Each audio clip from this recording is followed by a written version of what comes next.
पूरे मुल्क में खासतौर पे जम्मू कश्मीर में कारोबार को फरोग देने, छोटी इंडस्ट्रीज को बढ़ावा देने और रोजगार के नए मौके पैदा करने के लिए सरकार लगातार काम कर रही है। इसके लिए सरकार ने कई तरह की स्कीमें भी बनाई है, जिसको जानना, समझना और इस्तेमाल करना जरूरी है।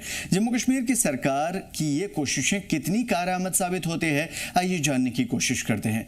जम्मू कश्मीर में इंडस्ट्री को लेकर के पिछले 2 साल के दौरान दिखने वाली तेजी की रफ्तार अब धीमी पड़ने लगी है। 2022-23 और 2023-24 में नए यूनिट और नौकरियों में आया उछाल अब ज्यादा वक्त तक नहीं टिक रहा है, या फिर कहिए कि धीरे धीरे डिक्लाइन हो रहा है। इस दौरान सरमायाकारी बढ़ी है, लेकिन उतनी नौकरियां और नए यूनिट्स नहीं बढ़े हैं जिसकी सबसे ज्यादा जरूरत थी। संसद की होम मिनिस्ट्री के मामलों की परमानेंट समिति की रिपोर्ट में तस्वीर सामने आई। राज्यसभा सांसद राधा मोहन दास की सदारत वाली समिति की रिपोर्ट के मुताबिक साल 2019-20 से साल 2025 और 26 के बीच में जम्मू कश्मीर में 2279 इंडस्ट्रियल यूनिट लगे, जिनमें से करीब 16,599 करोड़ रुपए की सरमायाकारी हुई और 75,848 लोगों को रोजगार मिला। साल दर साल आंकड़े देखें तो साल 2019 से 20 और 21 तक ये रफ्तार धीमी रही। इन 3 साल में हर साल 175 से 310 के बीच में यूनिट बनती रही और इस दौरान सरमायाकारी 300 से 400 करोड़ रुपए के आसपास रहा। रोजगार भी 2 से 3 हजार के आसपास रहा, उससे ज्यादा नहीं बढ़ा। इसके बाद अचानक तेजी आई और साल 2022 और 23 में 629 यूनिट्स लगे, 2153 करोड़ रुपए की सरमायाकारी भी आई। इस दौरान 15,719 लोगों को रोजगार भी मिला। साल 2023 और 24 में ये यूनिट घट गई, 234 रह गए, लेकिन सरमायाकारी बढ़कर के 3,379 करोड़ रुपए हुए। रोजगार रिकॉर्ड करीब 30,000 तक पहुंच गया और इसके बाद लगातार गिरावट यहां से शुरू हो गई। 2024-25 के अंदर यूनिट 405 रहे, सरमायाकारी 4,145 करोड़ तक पहुंचा, लेकिन रोजगार घटने लगे और 11,396 ही रह गए। साल 2025-26 में सरमायाकारी बढ़ करके 5,824 करोड़ तक पहुंचा, जबकि यूनिट घट करके 224 पहुंच गए और रोजगार और भी कम हो गया। 9,185 लोगों को रोजगार मिला।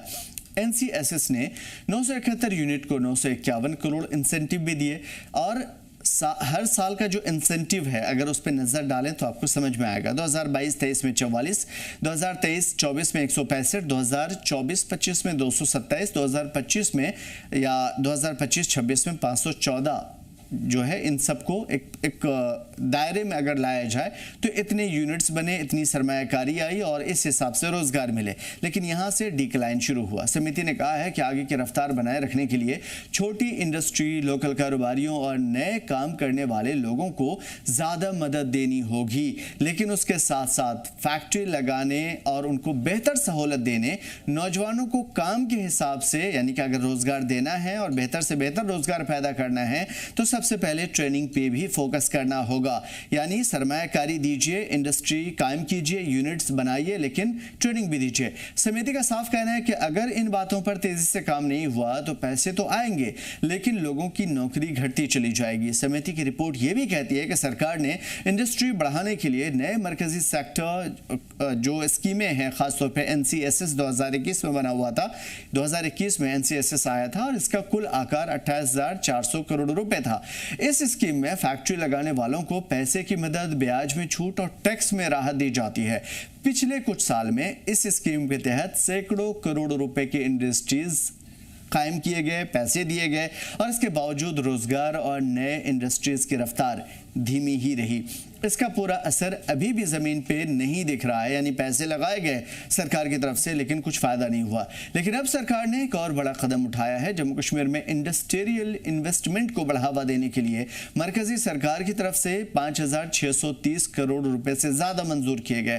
दरअसल 2021 में जारी किए गए फंड के खत्म होने से जम्मू कश्मीर में सरमायाकारी की रफ्तार थोड़ी सी धीमी हो गई थी, जिससे एक बार फिर से रफ्तार देने के लिए सरकार ने यह बड़ा फैसला लिया। इन सरमायाकारी को जारी रखने के लिए पिछले साल जम्मू कश्मीर के LG मनोज सिन्हा ने 28,400 करोड़ रुपए का पैकेज बढ़ा दिया और 28,400 से 75,000 करोड़ रुपए तक करने की तजवीज़ सरकार को भेज दी। 11 जुलाई को नई दिल्ली में होम मिनिस्टर अमित शाह की सदारत में अपेक्स कमेटी की बैठक हुई, लेकिन कोई हतमी फैसला नहीं हुआ कि क्या ये 28,000 से 75,000 वाली जो बात है वो हो पाएंगी या नहीं हो पाएंगी। लेकिन इसके बाद अब मरकजी सरकार ने जम्मू कश्मीर में इजाफी इंडस्ट्रियल इकाइयों के रजिस्ट्रेशन के लिए 5,630 करोड़ रुपए मंजूर किए। जम्मू कश्मीर में इंडस्ट्रियल डेवलपमेंट को बढ़ावा देने के लिए मरकजी सरकार ने NCSS के तहत दी जाने वाली 5,630 करोड़ का रकम इस्तेमाल करने और वेटिंग लिस्ट में जो शामिल एलिजिबल इंडस्ट्रियल इकाइयां हैं उसे इस्तेमाल करने की मंजूरी दी है।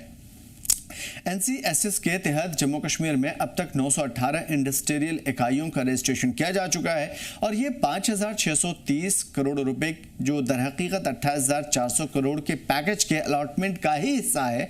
जब इंडस्ट्रियल इकाइयों की ओर से DPR पेश की जाती है और आखिर में जब हतमी सरमायाकारी की जाती है तो उसमें कुछ फर्क रहते हैं। इस फर्क से सरकार के पास 4,551 करोड़ रुपए बचे थे। इसके अलावा जब योजना के तहत एक्चुअल GST बेनिफिट अलॉट हुआ तो उसमें भी 1,079 या फिर कहिए कि 1,080 करोड़ रुपए सरकार के पास बचे। ऐसे में कुल पैकेज का 5,630 करोड़ रुपए बचता था और मरकजी सरकार ने वही पैसा वेटिंग लिस्ट में शामिल एलिजिबल इंडस्ट्रियल इकाइयों के रजिस्ट्रेशन करने के लिए मंजूर कर लिए हैं। बता दें कि NCSS के तहत जम्मू कश्मीर में इंडस्ट्री लगाने पर capital investment incentive, capital interest subvention, GST linked incentive और वर्किंग कैपिटल इंटरेस्ट सबवेंशन का फायदा भी मिलता है। इन स्कीम को 1 अप्रैल 2021 को शुरू किया गया था, 2037 तक नाफिज रहेगा और इसका मकसद है जम्मू कश्मीर में सरमायाकारी को बढ़ावा देना, साथ साथ रोजगार के नए मौके पैदा करना। सरकार की इस पहल से उम्मीद की जा रही है कि सरमायाकारी की जो रफ्तार धीमी पड़ी थी वो एक बार फिर से तेज होगी।